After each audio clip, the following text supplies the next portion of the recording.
When I heard that Ubisoft were making a game based on popular 90s docu-soap The Cruise, I was very surprised, as you can imagine. Oh wait, no, it's The Crew, isn't it? Oh, and it's a racing game! Well, as you know, I'm your man for racing games here at BitSocket, and this one here, The Crew, is one that I'm very interested in. It's got a massive game world, 5 US cities, takes about half an hour to get from one end of the map to the other. But size isn't everything, or at least that's what Scott tells me. I got a 10-minute shot of this game.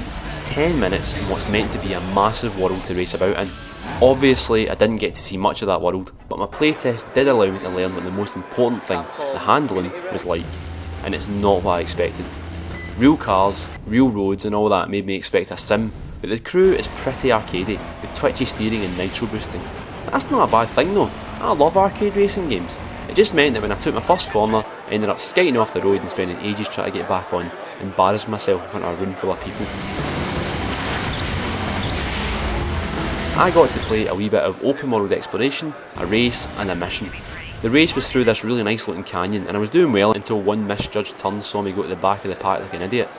Then I was on to a mission where the guy sitting next to me and I had to play together and ram a truck off the road.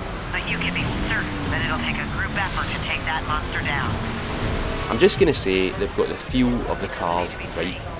Racing games are one of the few genres that you can tell if they feel right or not within 5 minutes of picking up the pad.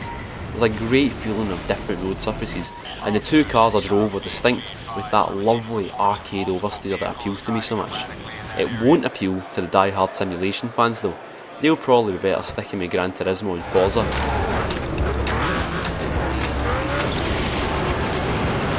I do think The Crew has a bit of an identity crisis though. If you don't know what it is, the name, The Crew, makes you think it's an open world crime game like Grand Theft Auto. Then you get into it and realise it's a racing game.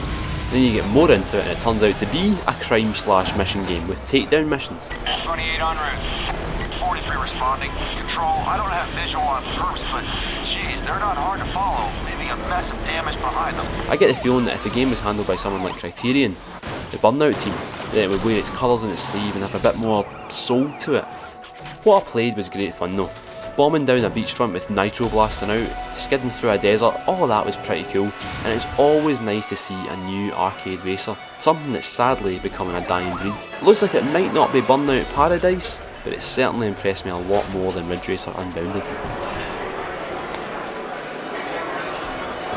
Well, as you saw there, my performance was lacking to say the least, but I think it was enough for me to say that it is actually quite a good Wii racing game. I say Wii racing game, it's probably the biggest racing game I've ever played, but the handle is quite arcadey. I thought it was going to be a simulation, but it's not. It's got a kind of arcade twitch to it, and you know I'm a big fan of that, although that was when I was actually on the road and not falling down the side of a mountain.